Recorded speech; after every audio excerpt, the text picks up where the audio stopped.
ಇವತ್ತು ನಾನು ಹೆಸರುಬೇಳೆ ಪಾಲಕ್ ದೋಸೆ ಹೇಗೆ ಮಾಡೋದು ಅಂತ ಹೇಳ್ಕೊಡ್ತೀನಿ. ಇಲ್ಲಿ ಅರ್ಧ ಕಪ್ ಮೊಳಕೆ ಬಂದಿರೋ ಹೆಸರು ಕಾಳು ಮತ್ತು 4ರಿಂದ 5 ಗಂಟೆ ಕಾಲ ನೆಂದಿರೋ ಅಕ್ಕಿ ತೊಗೊಂಡಿದ್ದೀನಿ.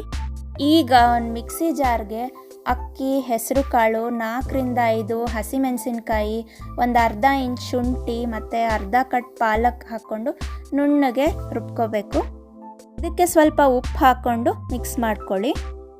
ನಾರ್ಮಲ್ ನಾವು ದೋಸೆ ಮಾಡ್ತೀವಲ್ಲ ಆ ಕನ್ಸಿಸ್ಟೆನ್ಸಿ ಇದ್ದರೆ ಸಾಕು. ಹಿಟ್ಟು ರುಬ್ಬುವಾಗ ಸ್ವಲ್ಪನೇ ನೀರು ಹಾಕ್ಕೊಂಡು ನೋಡಿಕೊಂಡು ರುಬ್ಕೊಳ್ಳಿ. ಜಾಸ್ತಿ ನೀರು ಹಾಕ್ಬಿಟ್ರೆ ದೋಸೆ ಮಾಡೋದಕ್ಕೆ ಬರೋದಿಲ್ಲ. ನನಗೆ ನೆಕ್ಸ್ಟ್ ಡೇ ದೋಸೆ ಮಾಡೋದಕ್ಕೆ ಟೈಮ್ ಸಿಗಲಿಲ್ಲ, ಅದಕ್ಕೆ 2 ದಿನ ಹಾಗೆ ಬಿಟ್ಬಿಟ್ಟಿದ್ದೆ. ಸರಿ, ಮೊಳಕೆ ಬಂದಿರೋ ಹೆಸರು ಕಾಳು ಆರೋಗ್ಯಕ್ಕೂ ಒಳ್ಳೆಯದು ಅಂತ ಹಾಗೆ ದೋಸೆ ಮಾಡ್ತಿದ್ದೀನಿ. ಈ ದೋಸೆ ಮಾಡೋದಕ್ಕೆ ಜಾಸ್ತಿ ಟೈಮು ಬೇಕಾಗಿಲ್ಲ. ರಾತ್ರಿ ಹೆಸರು ಕಾಳು ಮತ್ತು ಅಕ್ಕಿ ನೆನೆಸ್ಬಿಟ್ರೆ ಬೆಳಗ್ಗೆ ಎದ್ದು ಒಂದು 5 ನಿಮಿಷ ಅಷ್ಟೇ ದೋಸೆ ಮಾಡೋದು. ನೋಡಿ ಎಷ್ಟು ಚೆನ್ನಾಗಿ ಬರುತ್ತೆ ದೋಸೆ. ಹೊರಗಡೆ ಕ್ರಿಸ್ಪಿ ಇರುತ್ತೆ ಮತ್ತು ಒಳಗಡೆ ಸಾಫ್ಟ್ ಇರುತ್ತೆ.